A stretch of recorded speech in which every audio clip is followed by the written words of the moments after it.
Hi, I'm excited to be here with Krishna, my son, who's been with me for the past 26 years.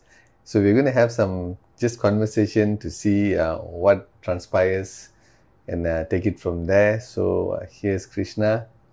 Hi everyone, welcome back to the podcast. Thank you, Pa, for having me on the podcast. So today is basically just having a normal chat in line with how the mind works. So I have a few questions, but let's see where the conversation goes, and we'll align as per that. Lah. Fantastic. Mine is a big thing. Yeah. So that's something we can definitely have a chat. All Yes. right, let's. Okay. So basically, I wanted to talk about anxiety because we've had conversations before where I've been dealing with anxiety on my own. And with this current era of digital, how strong digital things are in our life, anxiety can pop up anytime, and it affects quite bad. So I just wanted to know on what's your view on anxiety.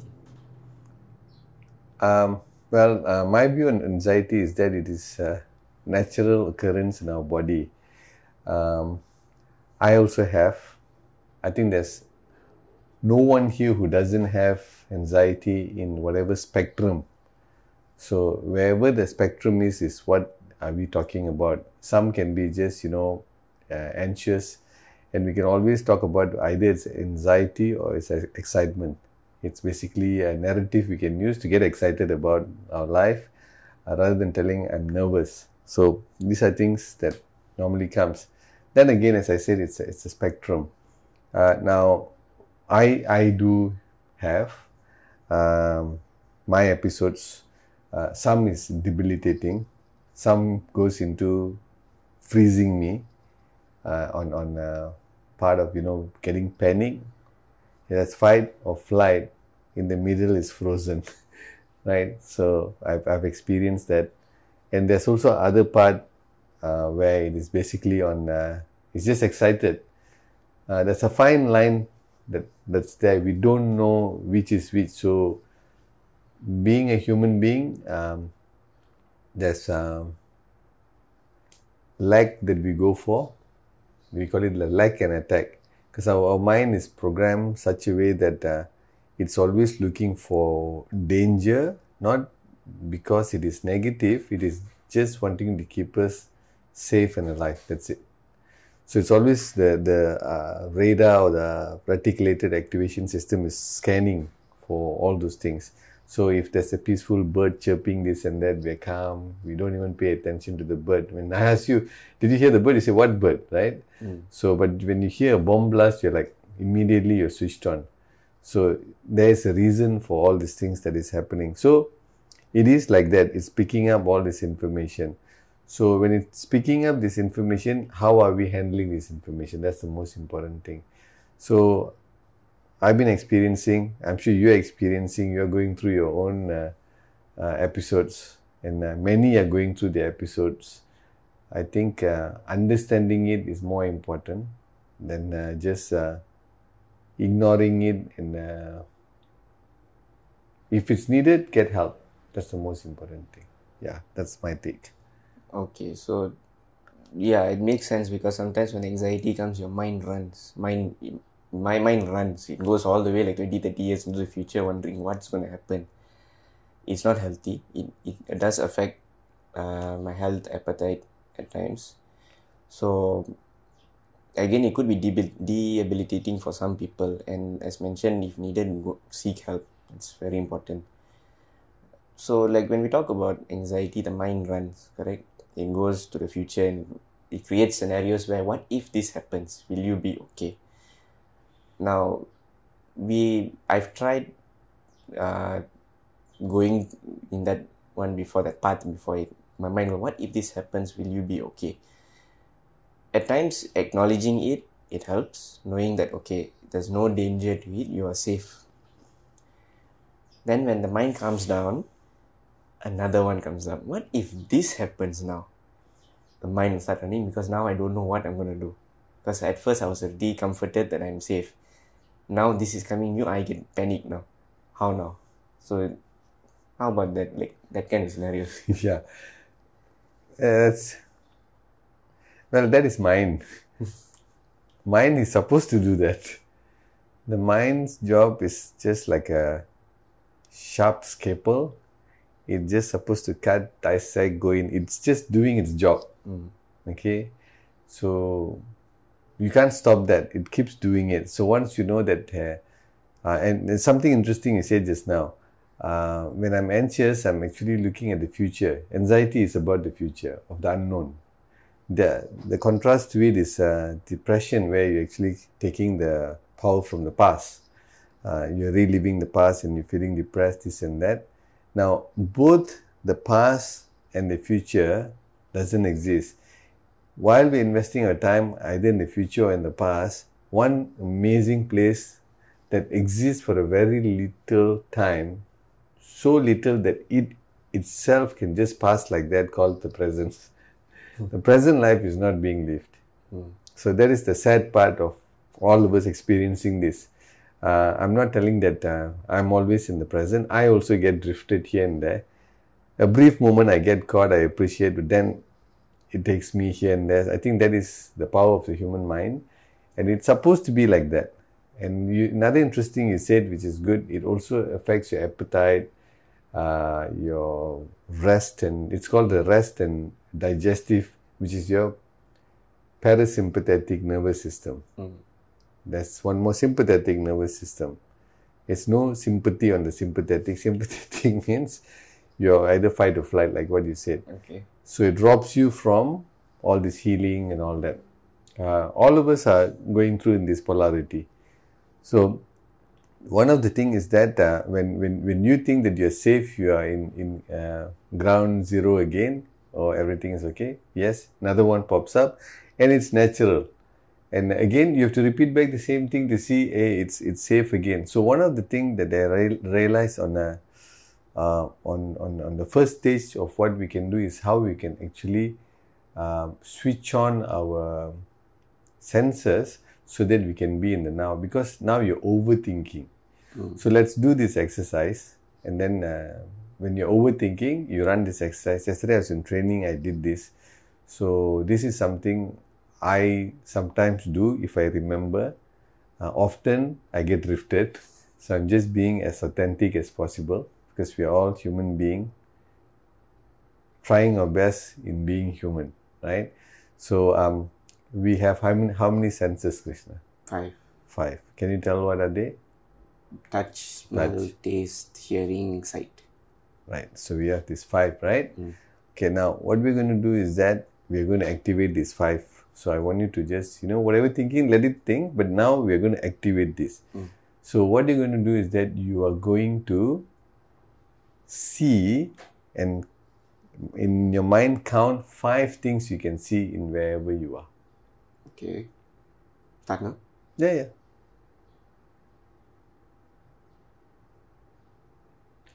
4 things you can touch. You have to touch and feel it. For those who are listening, I am touching things right now. Okay. 3 things you can listen to. Sounds that's coming, including your breath. 2 things you can smell in this place, including your body odor. 1 thing you can taste. It can be in your gum, or if you have some food, you can taste also. Okay. During this process, were you thinking? A bit. Yeah. Has it gone down? Yeah. So this is how you can actually be in the now. So it's 5, 4, 3, 2, 1, using your senses. So it's powerful, and a lot of people use this. I'm no stranger for white coat syndrome. So I'm doing a PhD in it, or what, I still don't know. So, but there's a lot of clarity that comes from it, from that years of data I'm collecting. A lot of people have that. So this thing would help, because what you have done is that you have actually stopped for a while and then let that thought to pass, right? So that's how you can maybe use as a tool when the thing comes, because when that thing comes and then you go into your own trajectory of trying to solve it, you cut, slice, interpolate, extrapolate, whatever, and then you go into the rabbit hole and then it'll pop up somewhere. And then when you pop up somewhere and then you realize, hey, where the heck am I? Somewhere else. Yeah, somewhere else. You started somewhere, you ended up with a different thinking, and that now becomes the new thinking, and you go all over the place. So what's happening is that while you're having all that thing happening, there's something happening to your body also. Your body is having its emotions, energy in motion. So there's energy moving around, which also igniting your chemical process, your hormones, this and that, which links back to your appetite, your sleep, and all that stuff. So it has a bodily dysfunction also. So these are things that's happening. So it's everybody experiences this. So yesterday when I was in the training, someone asked this question because we were talking about law of attraction and how the mind works and all that. So she was asking, complaining is bad, right? I said, it's not. Then she looked at me and said, why you say it's bad? It's good. I said, if you know that you're complaining and you caught yourself complaining, it's a good thing. In the past, you don't even know you're complaining because you're surrounded with complainers. You were just complaining. But now you have the awareness that you're complaining. That can put a stop to that. So like what you said, in the past, one will lead to another, one will lead to another until you're depleted. Now, like after one finishes, then before the next one comes, you know the awareness, another one is coming. Then do this 5, 4, 3, 2, 1. At least you are slowing down. So I think what we need to do is, rather than fighting it, we need to be aware, acknowledge, accept, and find a way to reframe it so that the perception changes. And that is actually sending the signal to our brain, okay, this is the new program. Will it happen the first time? No. You have to keep repeating, keep repeating. Science has that for every one negative, to neutralize, you need to put 3 positives. So if you want to be positive, you need to put 4 positives then. So it is hard work to be positive, but once it goes into part of your discipline nature and becomes a habit, then it takes its own cruise control. So let's say, for example, we don't have time to do that 5 things. We all are running around and doing our work. Suddenly anxiety comes, and let's say the tool is the 5, counting the 5 things. And we don't have time because we are maybe rushing for a meeting, or maybe we are doing something important. So how do we deal with that? Well, that's the challenge with the society now. We are the Panadol society. We want everything fast, but we won't take time. There's a very good podcast, you know about it, Andrew Huberman. Amazing. There's a lot of science behind this way you breathe, where they've actually done. It's called Physiological Sigh. It helps you in real time. I've tried it, just that I'm not Conscious enough. Yeah, to make it a habit. So how it goes is, maybe you can try. It's basically you take one inhalation all the way, you go, and then immediately you take one more, and then you go, let go. Okay? So for the listeners, Krishna is actually doing. Maybe we both can do. Maybe we are feeling some sort of We anxiety or what. we invite the audience to try as well. Yeah, so you just have to go.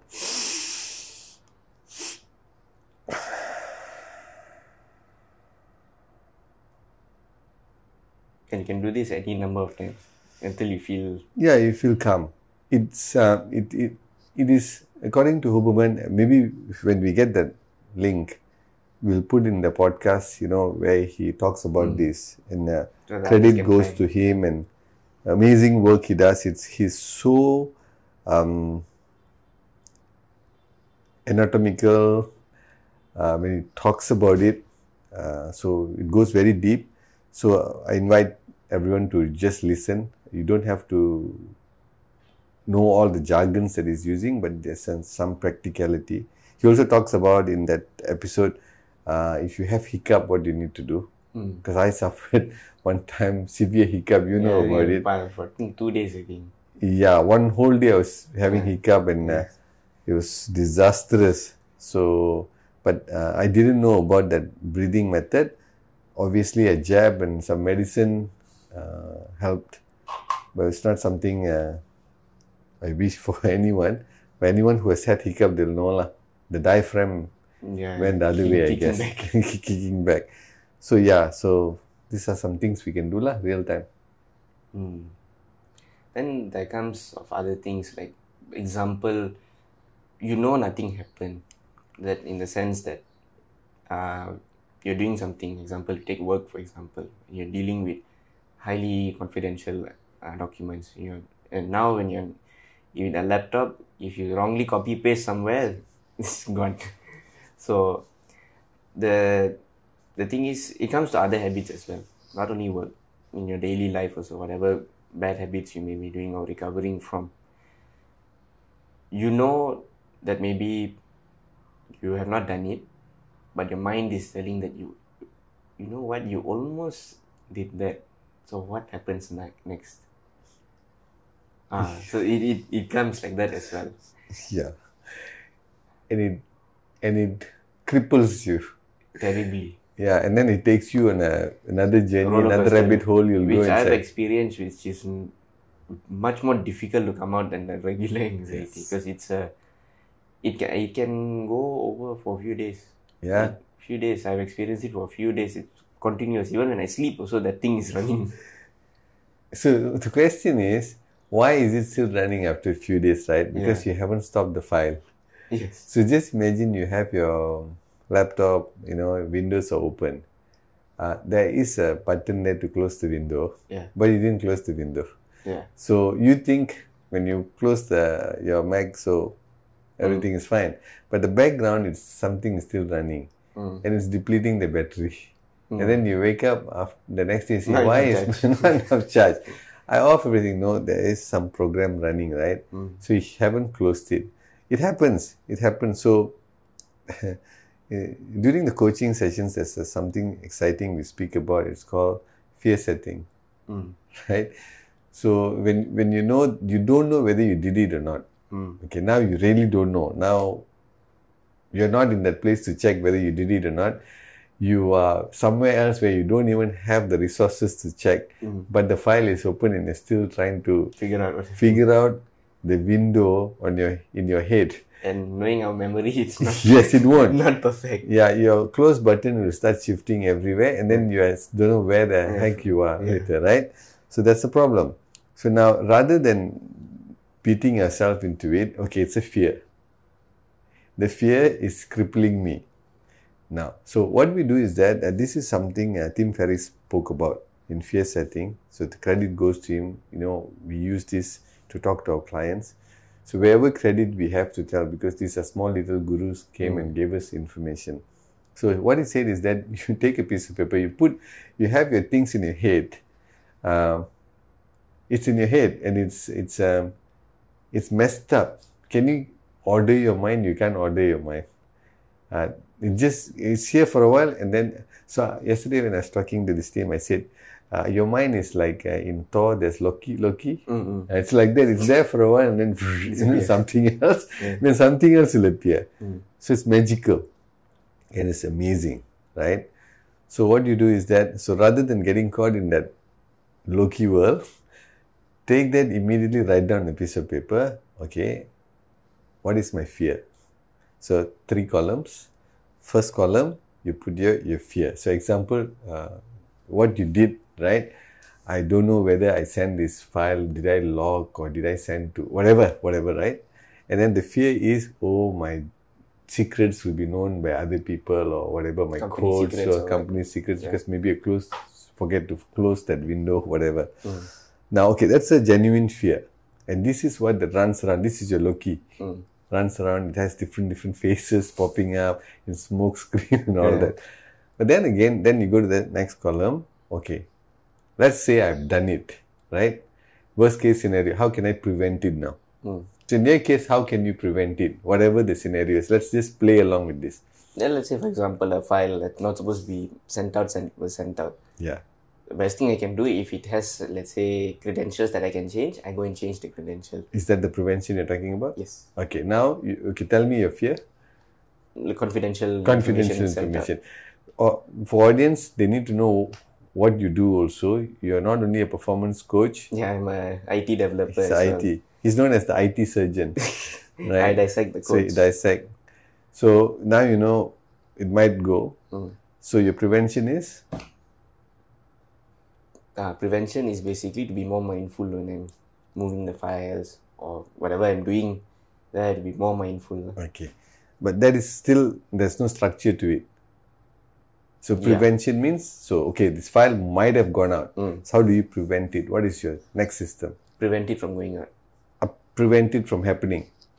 This, whatever that has created. Keep a log of where I'm putting the files, okay, and where I'm going to put the files, so I know if the destination does not match where I'm supposed to put, then there's something wrong. Okay. So now, when you have that, does that reduce your fear? Slightly, yes. Slightly. Now, let's say worst case scenario. Your prevention didn't work. It has gone out. How do you handle it? So the next column is repair. Which I mentioned, the one, if there's credential I can change. Then, or if I review back whatever that was there, if it's something which is critical, but it's something which can be dealt with, then I let it be. If it comes back, then I deal with it at the time. Okay. Well, of course, we have to inform the team that this has happened, and I have to find a way as a team to solve the issue. Absolutely. So you get the team involved now, rather than keeping it to yourself. Yeah, which now you escalate it up, or you go lateral. And take responsibility. Take responsibility. How is your fear now? Better. Now we go to the next step. Okay. Now, if let's say, what is the benefit of doing this? Which one? This repair prevention of. So that I know that, okay, if at all it happens, I have a solution in place. Solution. And if, touch wood, it doesn't, I mean, though we don't want it to happen, I know what to do to not make it happen. Fantastic. If you don't implement the prevention and repair, what it will cost you? Job. Big problem? Yeah. Okay, so now you know it's in order. Now, do you think anyone else have had a similar experience like you? Possible, especially now. Many, right? Many. Do you think they have a proper system? No. They might not have. They might not. I'm talking about the IT world. They could have the one, but especially like people who are starting off or new in this field. But I want you to think about the big ones. They would have safety They measures. will have. Yeah. Because they have service levels. Yeah. Right? They have. So there are people doing it. So now you realize where you started your fear and then it starts coming down. Now you have a proper system for it also. So that's what you need to do. So rather than running around with fear in our head, we have to put it on a paper, address it. So that will help. Okay, so that makes sense. We basically put a SOP there to help. Then let's say, for example, someone who's recovering from, I would say, disempowering habits. When we talk about addiction, there are people who go through relapse and so on. Or there'll be remnants of, the old habits that are there. So at times people will go through, I wouldn't say a full relapse, but like sometimes things will come in and affect. It's bad and it can affect. But let's say throughout that process, let's say intrusive thought comes in, you solve it. You solved it, you're happy, you're done already. But then the anxiety comes is, oh no, will my loved ones be okay that this happened? Will the people who are helping me get out of this addiction be okay that I went through this episode. Although I came out of it, I didn't let it take over. I came out of it. Will they be happy or not? Will they be okay with that? That also can cause anxiety. I've seen that happen. Meaning, okay, in the beginning there was a problem, Yes. and you have come out of it. Yeah, meaning not let the thought control my decisions. Okay, during this time, family was worried, and then you found your way of coming out, and then So the anxiety, no, let's say family doesn't know all this. Okay, it can be to anyone also, right? Any circumstance. You're going through this battle on your own, and you solved it. You won the battle, meaning you didn't on your own. Yes, you didn't let the whatever initial issue take over the whole thing. You managed to conquer it and come out of it on your own, which is very good when you can do that. Then comes the thought of, what if my loved ones knew I went through this? Although I came out of it, but the fact that it came, will my loved ones be okay with that? That you came out of it. No, the fact that the thought came in. Because that can induce anxiety also, because now you're worried in the future, what will happen? What will they say? What will they think about the person that went through that issue? Okay. But they came out of it. So that also, I feel, can cause an... Okay. It's an interesting thing. What you said, someone is actually going through a traumatic experience, and the loved ones don't know. Number one, loved one know. It's all about the vibes. Yesterday I was having a conversation. It's interesting. Yesterday was a fun thing. This person came to me and asked this question. Whenever someone talks to me, sometimes I get very angry, but I don't show it. I keep it to myself. Okay, I don't show it. And then I deal with it later. The first thing first, I said, when you have something happening internally, it shows. Your skin color changes. He's a fair guy. So he was turning a bit red. So it shows, right? And more to that, if someone who's very conscious about it, they also can pick up the vibes. So when someone is going through a traumatic experience, although they are sorting it out, this comes under their own coping mechanism, telling that I can handle this. This is one of the biggest challenge in suppressing emotions, which is not good, right? Because when you suppress, it goes into every cells of your body. When you express it, at least it goes out. So when you suppress, it gets locked in. So when you say that already come out of it without expressing, the question is, did it really come out? It's just waiting for the next trigger, which you just said. It also can cause the next anxiety to come. Yes, or it's not a relapse of that issue. Absolutely. It'll come like a tsunami and hit you. So the most important thing I think here is, rather than, this is for everyone, rather than dealing with the issue on our own, we are trying to be macho or resilient. In the name of the resilience, we forget that we are also human being with emotions, and we are a social creature. We need to come and find a support group.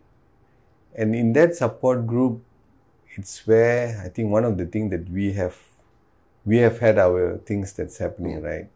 In our family, one of the things that we really, really consciously built is to be full. Happiness circle that we do, and we have a structure of doing it where it creates safety for someone to open up, right? So I think that's where you can actually bring it out, get the support, and the invitation for the other members who are sitting here who are also hurting in their own way. We can't just say, oh, someone is hurting, I'm superior, then that's the worst thing to do, comparison. My trauma is lesser than the other person's trauma, I'm better off. No. That's not the way. Everyone is going through their own battle. Everyone going through in whatever level, right? So sit down, non-judgmental, create support, let them go, and create that safe space for the person to come back and let go. It's a process, Yeah. right? Now, once that is done, okay, will the old things come back again? Obviously, it'll come back. Triggers are plenty. Okay, triggers are plenty. They come uninvited. They infiltrate. They are the thieves. They sneak up on you. Yeah, thieves don't come with drums. Yeah. Hey, I'm coming to rob your house. I'm going to rob your hormones. Dum, dum, dum, dum, dum. They don't do all that. Quietly, they'll Quietly, come they'll and give you come one hijack punch. you. They take and go. You're like, damn, I didn't know. So what we need to do is to become wise. In the Vedic law, that's what it says. What it says is that, example, if you're scared of snake, right? I'm putting in you're afraid of snake, so switch off the light, okay? Bring a rope and put near your face. What you'll do? I will scream. You'll freak out, right? And then on the light, hey, bro, this is a rope, not a snake. It's a rope. Can you see? Can you touch? Now you touch the rope and all that stuff. Switch off the light. Now they bring the rope to you. What would you do? Won't feel anything. You won't feel anything because now you know, you have the clarity that it is not a snake. So we need to seek clarity. So clarity is what in the Vedic law says wisdom. In the Buddhism it's called panya.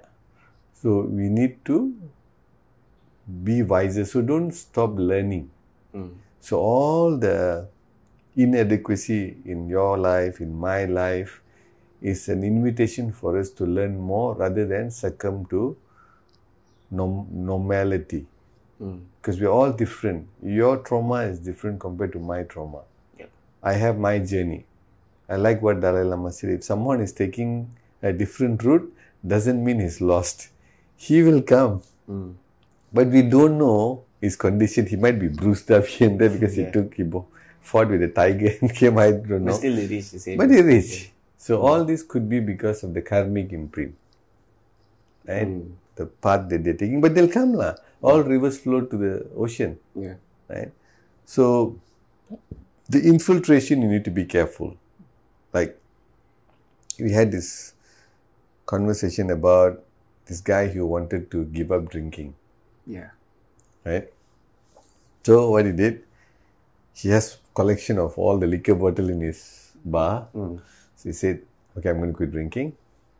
Because it's in my space, I am drinking. Which is true. The environment will invite you. Hello. Yes, I'm here.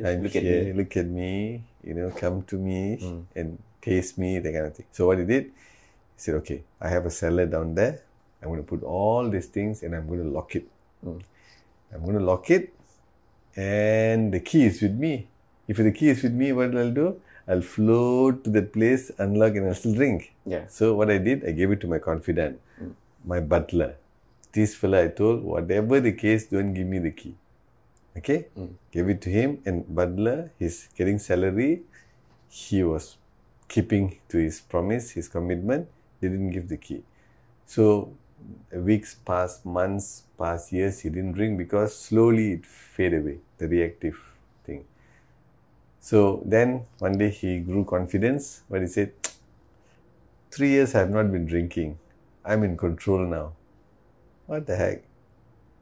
I'm in charge now. And then he says, you know what? Let me see whether I can hold the key or not. So he held the key. He said, he asked the butler, you can give back the key, no problem. Because there are other things in the cellar that I need to take. The butler gave the key. So, you know where this thing ended up, right? Ended up drinking. He opened up the cellar also. He said, one drink won't hurt me. He tasted. The moment it hit his tongue, everything else collapsed, domino. He became a drunk again. So, having that habit at bay and far away from you, slowly it should fade away. You should not, the challenge is he still had the butler. He had the key. Yeah. He should have just transferred somewhere else, maybe go to a monastery. Or destroy whatever. Destroy the whole thing, burn the whole thing. Why must you keep it? Because you keep longer, maybe the price gets higher. Yeah. Right? More alcohol itself. Yeah, correct. So all these things, we need to pay attention. So if something that has infiltrated and make that person to be addicted to something, you must just eliminate that. There's no way it's going to come. Cold turkey lah. Cold turkey is in the beginning. Mm. But you must make sure you don't have the visibility and the triggers anymore, and you don't have the reach for it. It's not, it's out of reach lah. Yes. Example, I think in the past, I don't know whether it's true or not now. One of the biggest consumption of people is pornography. Mm. It's everywhere. Yep. It just lures you, right? But I think it was so accessible in the past. Now I don't think so. It's that accessible. You can't, unless you need to really find a way to go in lah. Okay. So if the accessibility is severe, then you can't go in there.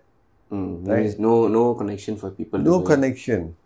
So if we can put that kind of boundaries, just imagine if someone is trying to go to those sites, big red pop-up alarm thing comes and say, I know who you are. I think people don't go. Yeah. Right? And that mechanism, if there's such thing and people subscribe to that, nobody will go. Yeah. So because they want to infiltrate, they find other ways to go because of the dopamine hit. Yes, the dopamine hit. Chase for that. I want. They'll find ways. Yeah. They'll find ways because that's how it is. Right? So keep that at bay and destroy it. And then you'll have new habits coming. I think once you cut off that, it's like similar to smoking also. Yeah. After you cut off that habit, you'll still have like your hand is shaking. You want to smoke. Yeah. Your mouth will feel like there'll be a different taste. I think if we find something to substitute that, then you'll change. Yeah. So, like example, exercising, or finding a new hobby like cooking, or doing something completely different. Absolutely. During that time, when that trigger comes, find something else to do. Yes. I think that will help, and also help reduce anxiety because you're not going back there already. Yeah. It will. The thought of it coming will always be there. It will come. You'll think, the trigger will come. But what you do after that, what's your choice after that? Yes. I feel is what makes or breaks the person lah. Absolutely. Whether you choose to go down that path or you choose to override it with something else. Yes. With a new memory or a new thought. Yeah. That, okay, this is something which I don't like, the thought. I override with a new thought. Yep. It's a new one now here. And it takes time because it's could be a many years thing you're overwriting. So you have to keep overwriting. And I feel that will also be stronger when your loved ones are supportive of that process. I do understand it may hurt the loved ones because why is he doing this again? He knows it's wrong. Why is this happening? But what I feel that most people don't realize is that it's a process to actually eliminate this. It takes time. It's not easy to go through, and all that person wants is support, that what they're doing is right, that overcoming that whatever issues they're going through is right. And I feel when that does not happen, it can lead to anxiety and also depression because you feel like I'm not enough. Touch go. What I'm doing is not enough. So even though I'm doing so much to come out of it, it's not being recognized. Yeah. And that in return can be a very dangerous thing because you say, okay lah, no one recognizing what I'm doing, I go back to it. And that return to it can be even worse because now they have no what's that word? No restriction that someone will not be happy. They don't care, okay lah. And that could lead to death as well. You may never know, depending on what you're fighting with. True. So it's a interesting thing where as being human, for us to support each other, I think a lot of us have lost it along the way. True. Everything is saya punya. Yep. But at the end of the day, it's actually kita punya. All of us. True. If we don't support that and don't give the opportunity for someone to heal, I mean, of course, as a loved one, you see your loved one go through, that is not easy. Especially if it's painful for you.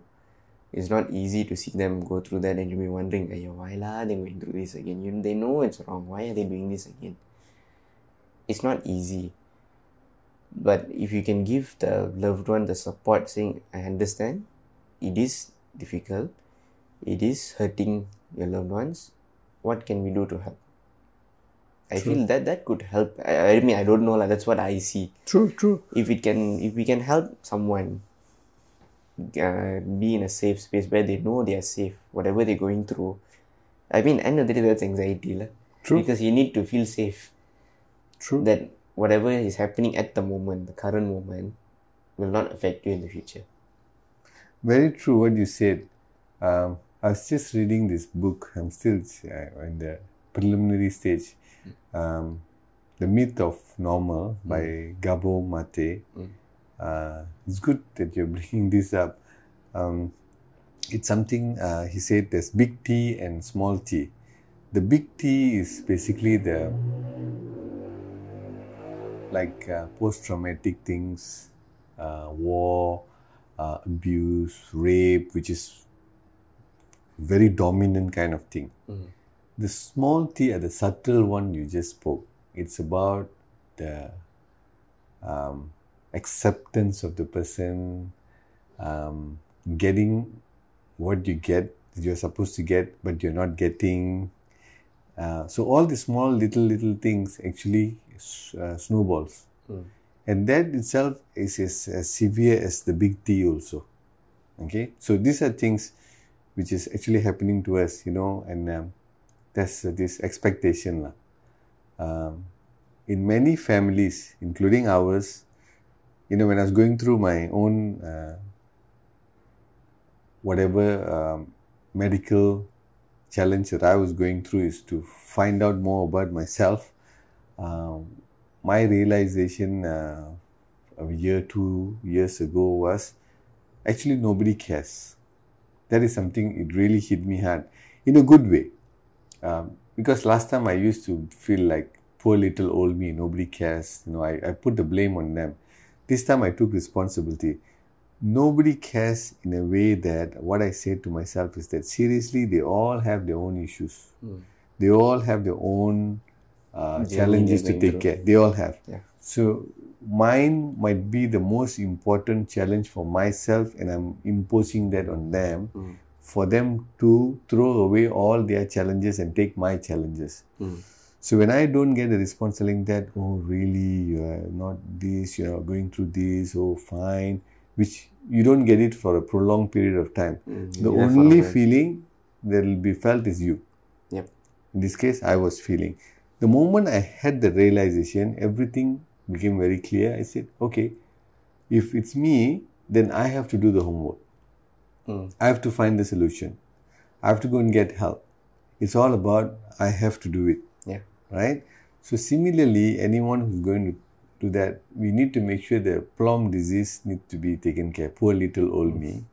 Right? Don't expect others to come and put your challenge as their number one priority, because they have their own challenges. Yeah. Right? So that's where resilience comes, like Krishna. Right? Otherwise, it's all blame.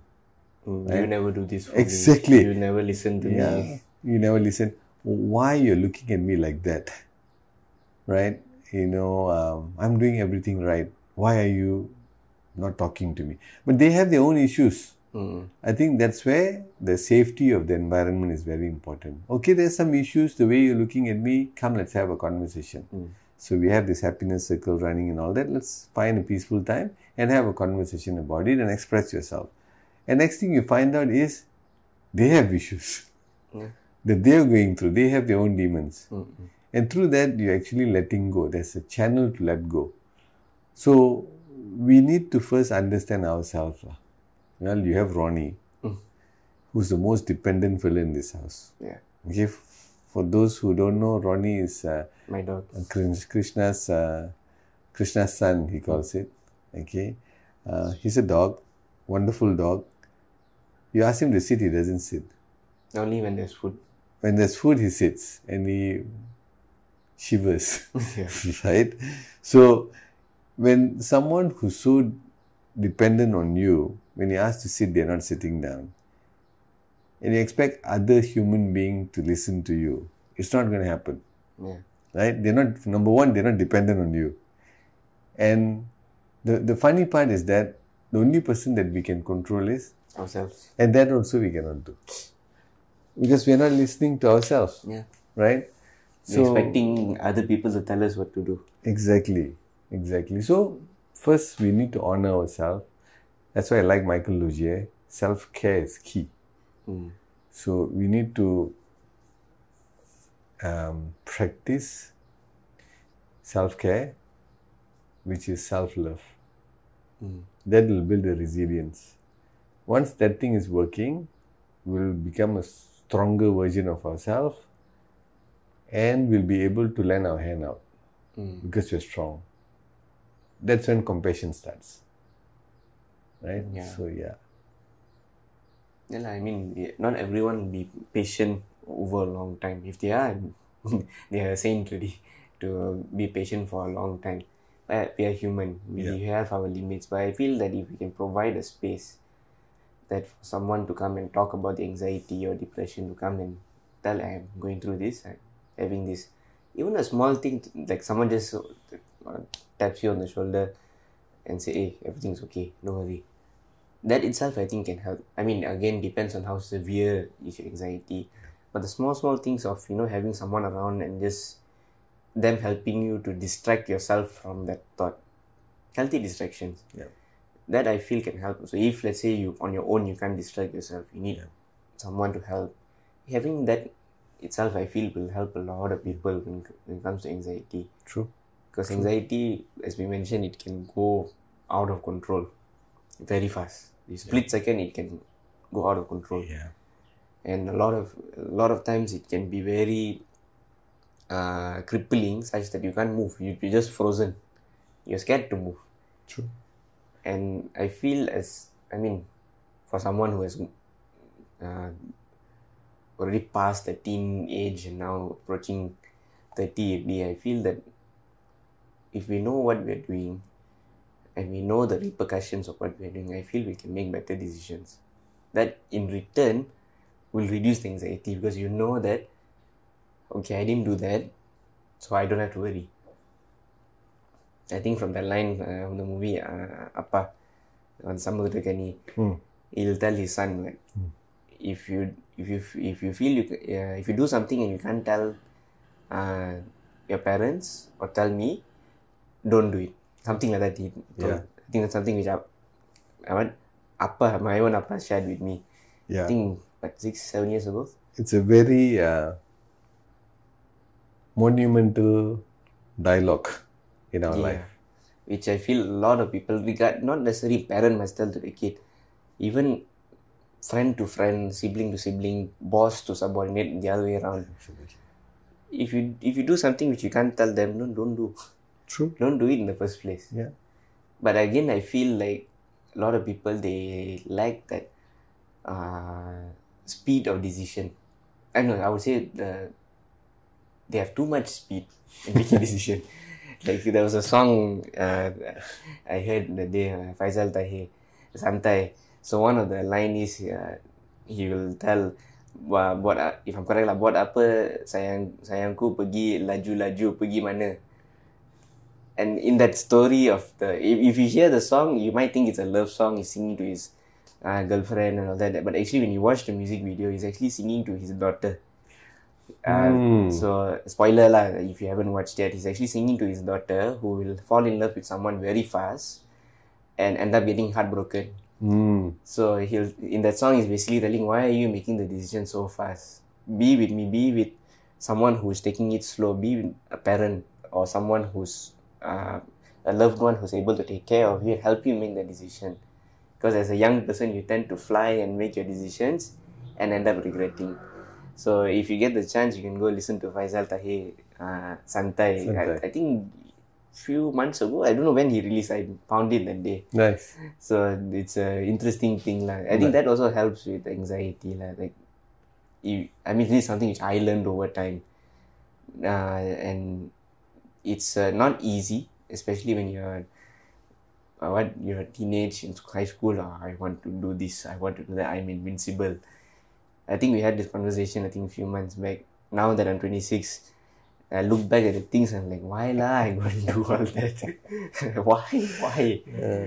It's so I think it takes time. But if you are a parent listening to this, if you can help educate your children on this, it may not be easy. They may not listen, but if you can help shed some light on it, I think they will understand that. Okay, parents are telling because they know it will happen, and they know what will happen as a result of that. So, whereas this, don't do. True. If you have the means to take care of yourself and you're independent enough, by all means you can make your own decision. Until then, dengar cakap ibu apa, listen to your parents. Very important. Yes, because then, I mean, end of the day, I feel that, especially now lah, with how accessible things are in the phone, everyone has a phone now. You want to comment something itself is so easy. And most of the time, people comment now, anxiety will come also. Because you're like, alamak, I said the wrong things. Now what can I do? How can I take it back? So, a lot of things we have to think also and slow down. True. Now, one word to say what you just said. Compulsive reaction. Yes. Right? That's it. We're very compulsive. Everything fast. I like what the Navy SEALs use. Fast is slow, slow is smooth. So meaning there should be less resistance in what we do. For that, you need to be smooth. Yeah. To be smooth, you have to be slow.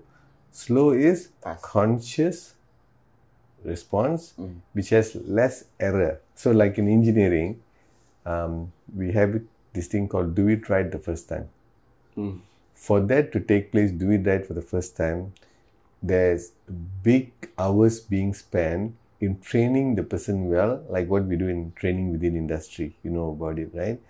So we actually spend time, like in TWI, a 15-second manual repetitive work takes around multiples of half an hour to teach.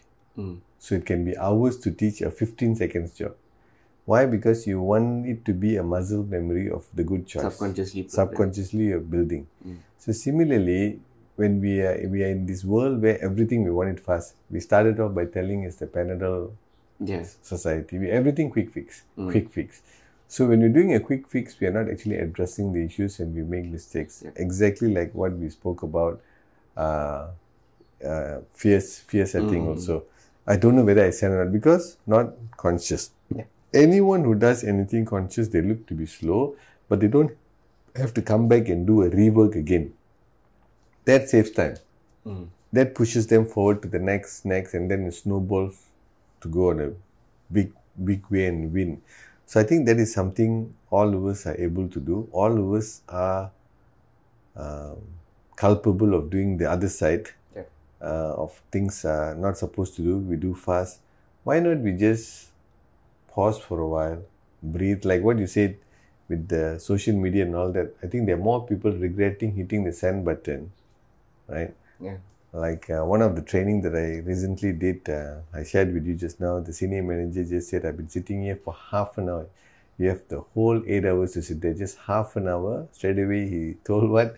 I'm sitting here for half an hour, I'm not getting much. So if it's not going to happen, I'll be leaving. So I expect more from the trainer. I said, fantastic, let's give it some time. So I had a choice to react with him or just continue being conscious. I chose being conscious. Now, along the way, we became good friends.